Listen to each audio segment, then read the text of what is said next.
From the 4th of January 2020, some small changes are being introduced to the instructions and layout of the paper-based listening test. The paper-based test will now be divided into parts 1, 2, 3, 4. This is a new Ielts listening test format test. We will be removing the Part 1 example. We are also removing the page number references.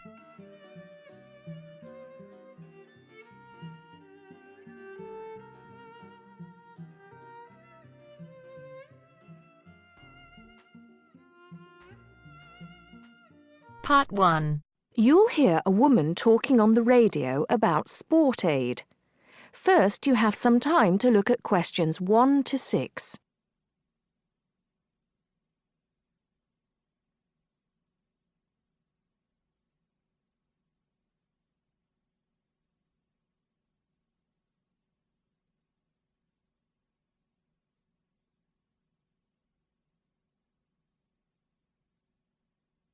Now listen carefully and answer questions 1 to 6.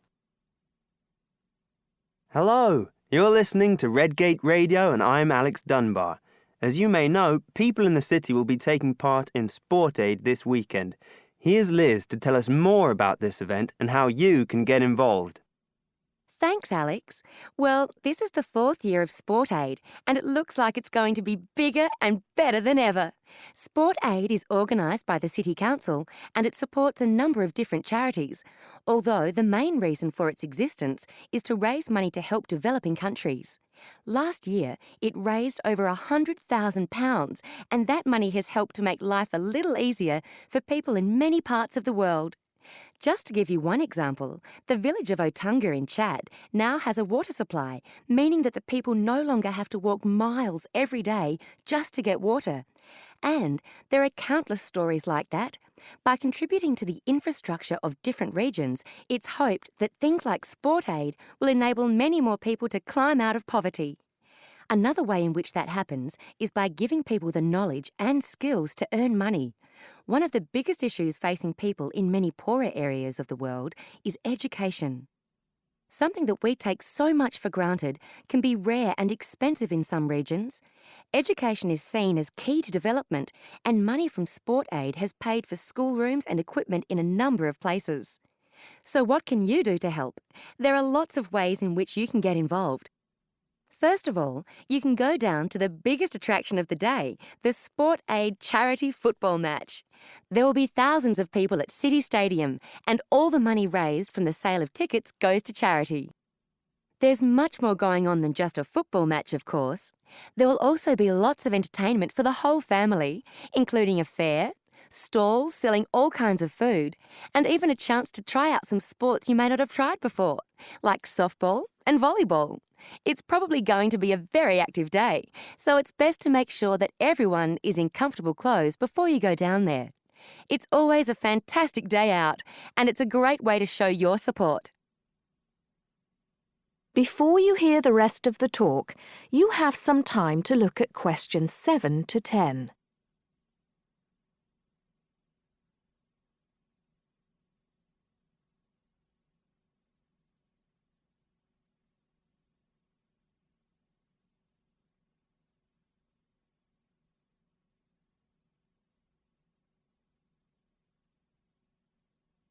Now listen and answer questions 7 to 10. But you're not restricted to being a spectator. Apart from the main event, there are a large number of smaller events taking place across the city. These range from fun runs around the park to games of cricket, and there's sure to be something happening in your area.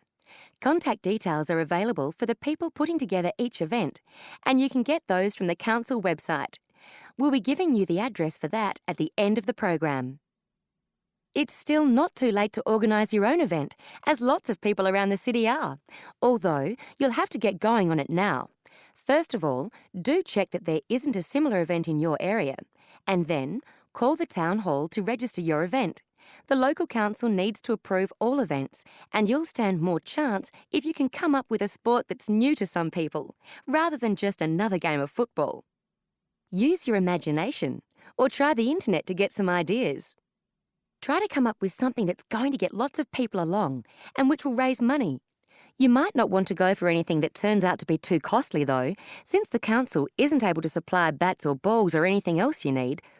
But they will give you advice on finding a good location and might even be able to help you out with small prizes for winners, as well as making sure that everyone knows about your event by publicising it on the website and sending you an organiser's pack with lots more information. There are a couple more things you need to be aware of for your event. There aren't any age restrictions.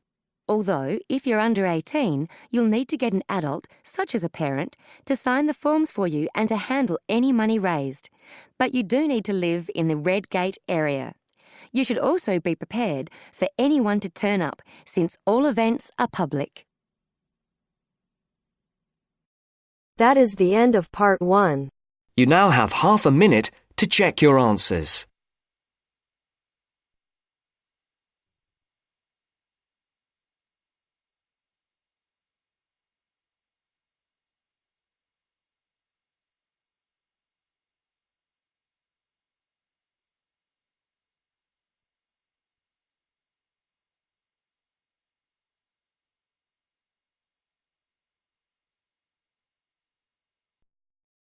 Now turns to part 2. Part 2. You will hear a local radio program about cycling courses in London. First, you have some time to look at questions 11 to 14.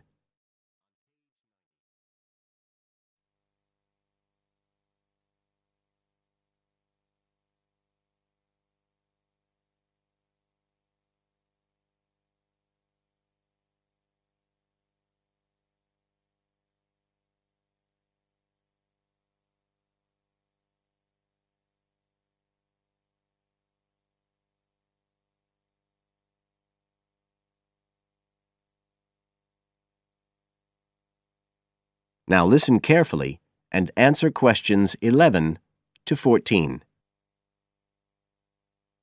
There's been a great deal of interest lately in encouraging people to use bicycles instead of cars as a means of transport. But not everyone is confident about riding a bike at the best of times, let alone in the middle of a city like London.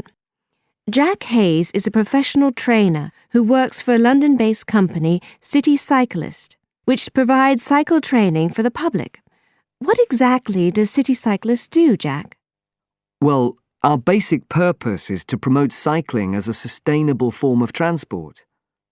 We believe the best way to promote cycling is to teach people to use their bikes safely and with confidence. In European countries, people all learned from their parents, and they also learned in school. And when I tell them I teach people to ride bikes, they laugh. They think it's crazy. But here in London, it's completely different. You're approaching the point where a whole generation of people have grown up not being allowed by their parents to cycle because it was considered to be getting too dangerous. And so, in turn, they can't teach their children. We believe in realistic training. So if someone wants to use a bike regularly, say to get to work or school, we aim to train them by teaching them to ride on the actual roads they'll use, so they can develop the basic skills they need and build up their confidence that way. At City Cyclist, we believe cycling's for everyone, no matter what age or level of ability or mobility. We do complete beginners and also advanced courses. That's for urban cyclists who want to deal with things like riding in streets with complicated intersections and things like that. We don't promote the use of personal protective equipment for cyclists, and we endorse the policy of the European Cyclists Federation that parents should be allowed to make an informed choice as to whether or not their child wears a helmet. We believe the key to safe cycling is assertiveness, taking your place on the road. This has to be instilled right from the beginning. Assertive road positioning and behaviour is the key to safe cycling in congested urban environments. Some people are surprised that we don't promote the segregation of cyclists from motorised traffic, but we don't think that's practical in all urban environments. Instead, we teach people to use as much road space as they need to travel safely and effectively. You now have some time to look at questions 15 to 20.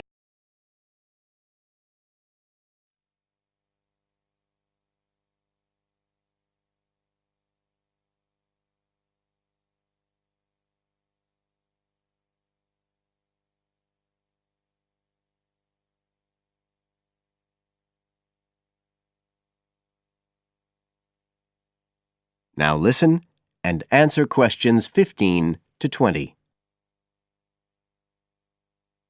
Now, as well as courses for individuals, City Cyclist provides a number of services for organisations. For example, we can deliver fun, safe cycle training activities at schools, arranging courses so that the disruption of curriculum time is kept to a minimum. As well as this, in order to promote safe cycling, we have provided training courses for employees and staff of local councils. And we are also increasingly looking at developing training courses in companies in order to help employers work towards green transport plans by helping to increase the number of staff cycling to work. Right, so that's a brief summary of what we do. If any listeners would like to find out more about the organisation, you can have a look at our website. That's City Cyclist. CITI cyclist.co.uk. And in order to book lessons, you can either phone us on 020 7562 4028 or do it online. There's an application form on our website, and you can just download that and send it in. We charge £27.50 per hour for one-to-one lessons, plus £6 for each extra person. So you're looking at just £39.50 for a family of 3, say. If you've never been on a bike in your life before, we reckon we can get you riding in 1 hour, and for most people a course of road training usually takes 3 hours. But whether you're a parent or a child, an individual or an institution, we'll be happy to discuss your special needs and make a programme just for you. That is the end of part 2. You now have half a minute to check your answers.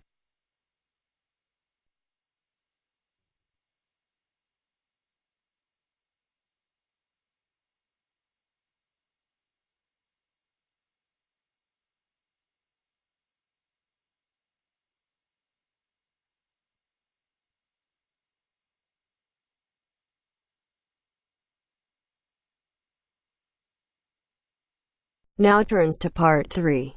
Part 3. We'll hear 2 business studies students, Evelyn and Mark, preparing for a seminar presentation. Before you hear the conversation, you have some time to look at questions 21 to 25.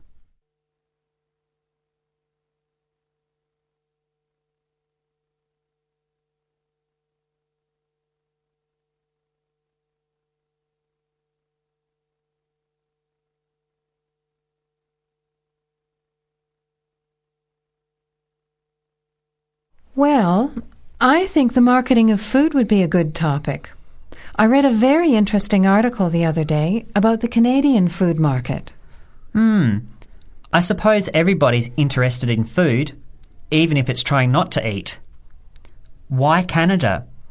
I know that's where you come from, but isn't it just all North America, really? No, that's why I thought this article was interesting. Although lots of U.S. companies are well established in Canada, and vice versa, there are still subtle differences between the two markets. It says here, the Canadian market is definitely not a northern clone of the U.S. I like that. And it says that if you understand these differences, it can have a big impact on successful food marketing. So I know that Canada has a big French-speaking population in Quebec. Is this what they're referring to? Not only French and English speakers, there are many different ethnic groups in Canada. It's really quite multicultural. For example, Toronto has large Asian and Italian populations, and Vancouver's got a large Asian population too. And because Canada's population is small, these groups make quite an impact, introducing new styles of cooking. So you can see lots of unfamiliar vegetables and things in the markets, and new restaurants are opening every day. It's great if you love trying out new foods, as many people do. Which kinds of food are becoming popular? Well, some Asian food, I'd say, has been popular for quite a while, like Chinese. But now, Southeast Asian restaurants are becoming very fashionable. Then there's Mediterranean, of course, such as Greek, Italian, and so on.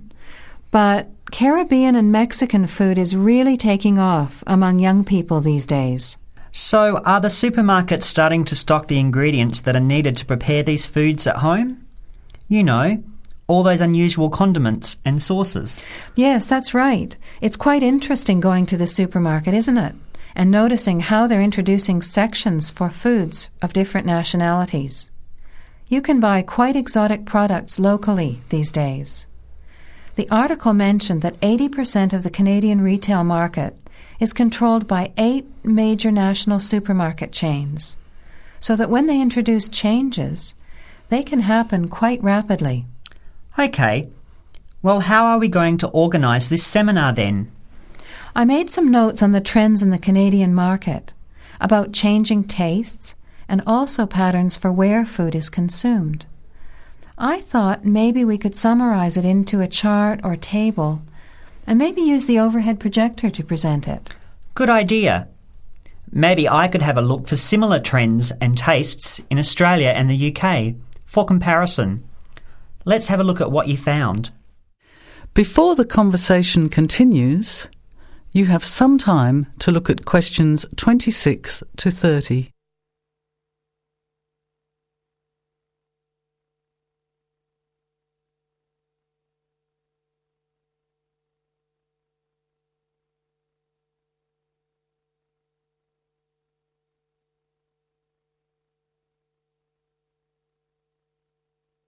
Now, as the conversation continues, answer questions 26 to 30.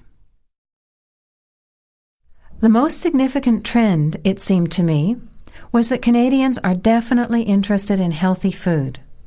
For example, did you know that salads are the third most commonly eaten food in Canadian restaurants? Really? What about organic food then? Is that becoming more popular? Yes, it's definitely moving into the mainstream compared to a few years ago. And a recent survey showed that 4 out of 5 shoppers said that they check the fat and nutritional information on the packet when they're deciding what to buy. What other trends did you find out? There's one change I noticed straight away when I was home last year, in the meat department. You know, here the meat packaging says rump steak or 4-quarter chops and so on. Well, they discovered that most consumers these days didn't know what to do with these roasts and rounds and ribs. So the government approved a new naming system for cuts of meat, which is related to the required cooking technique. What a good idea. I've never really understood the difference between sirloin, rump, round and all those names. So how many new categories are there? 8. There are 3 kinds of steak, for grilling, for marinating, and for simmering. And then there's what they call quick-serve beef, for stir-fries, I suppose.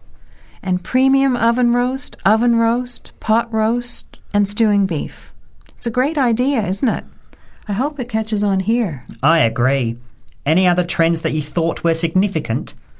Well, what's really interesting is what the article called mobile meals.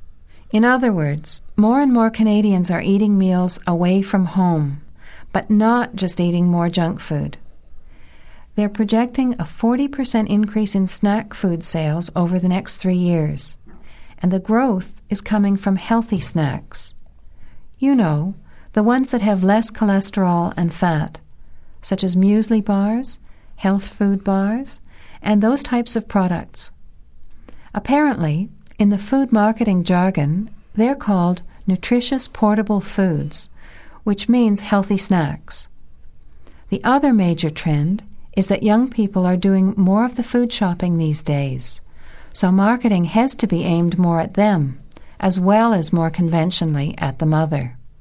Thanks, Evelyn. I think we'll have an interesting discussion about these trends and the comparisons with other English-speaking countries.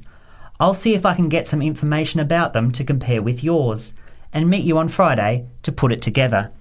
See you then. Bye. That is the end of part 3. You now have half a minute to check your answers.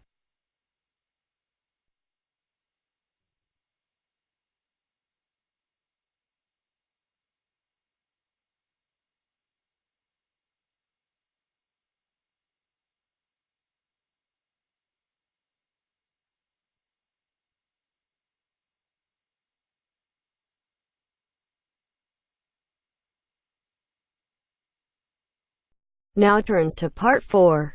Part 4. You'll hear a lecturer talking to students about languages. First, you have some time to look at questions 31 to 36.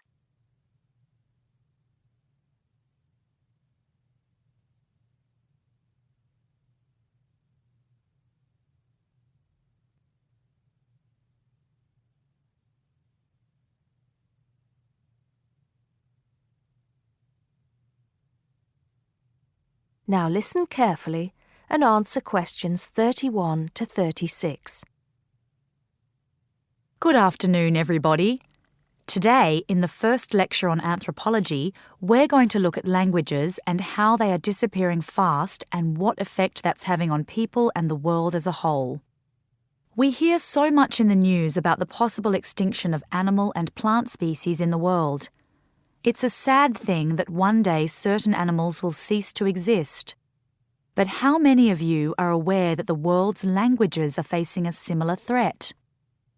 Believe it or not, there are currently more than 6,000 languages spoken in the world today, but experts believe that by the end of this century, this number will be reduced to half. And as each language dies, the culture and specialized knowledge of a community dies with it. The unique knowledge of the environment, local wildlife, plants, animals, and ecosystems, not to mention the cultural traditions of the people themselves, will become lost forever. In essence, each language is not just spoken or written words strung together. Language has the power to hold the entire history of a people. Approximately one language dies every 2 weeks. This is an unprecedented situation. Never before in history has there been this rate of rapid decline. Most human languages are spoken by relatively very few people. Let's put this into perspective. The Ethnologue, the leading authority on the world's languages, has put together a list of every living language known to man. There are over 6,500, of which 6,000 have available population figures. Now, 109 million people speak just 10 of these languages, and they are the major languages of the world. At the opposite end of the scale, there are minority languages which are only spoken by a few people, and that's what this chart is illustrating. The number of languages is represented on the vertical axis, and the total number of languages that make up this group is an astounding 1,619. For each of these smaller language groups, the population range of speakers goes from 1 to 999. Even more incredible is the fact that out of these small languages, over 200 of them have a speaker population ranging from just 1 to 9.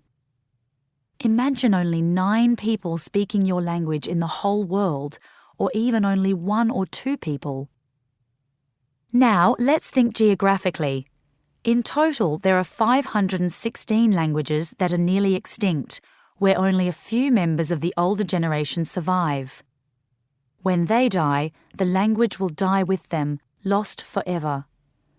The majority of nearly extinct languages come from the Pacific and the Americas, making up 74%, followed by Asia at 15%. Europe has the smallest percentage of languages that are nearly extinct, only 2%. Before you hear the rest of the talk, you have some time to look at questions 37 to 40.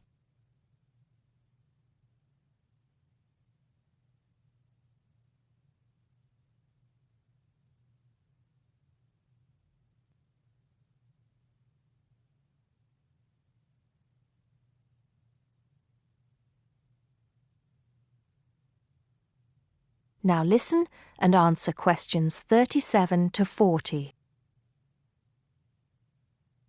Entire languages which have survived for centuries are disappearing as we speak. But why is this happening now? There are several reasons for a language's demise.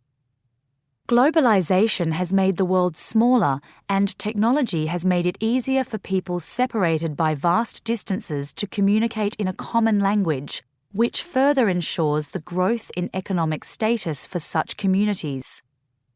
Minority languages have given way to the main languages of global communication, like English. On a social level, speakers may feel the minority language to be old-fashioned and behind the times. Maybe even speakers are slightly embarrassed to speak the language of their forefathers, identifying more with an international language that brings with it improved economic status. Now, some do argue that a reduction in the number of world languages is inevitable, and anything to ease communication between nations is a good thing, and granted, there is a point to be made there, but what are the long-term implications of this? Consider this. Language, in both spoken and written form, is the vehicle for oral traditions to be passed down through generations. When a language becomes extinct, this link is broken and these oral traditions are lost. This has enormous implications for the identity of a community. We can't stop the changes that are happening in the world, but we can try to keep languages alive through language maintenance programs and by documenting languages before they disappear, so they can be studied and maybe even resurrected in the future. It's also important to remember that many people who speak threatened languages can neither read nor write. Helping them become literate goes a long way towards protecting the language. Preserving a language is not easy, but there have been exceptional cases where languages have been brought back to life. In Ireland, Irish Gaelic, once a dying language, through national determination is now spoken by 13% of the country's population. We'll go into what happened there in more detail in my second lecture. That is the end of part 4. You now have half a minute to check your answers.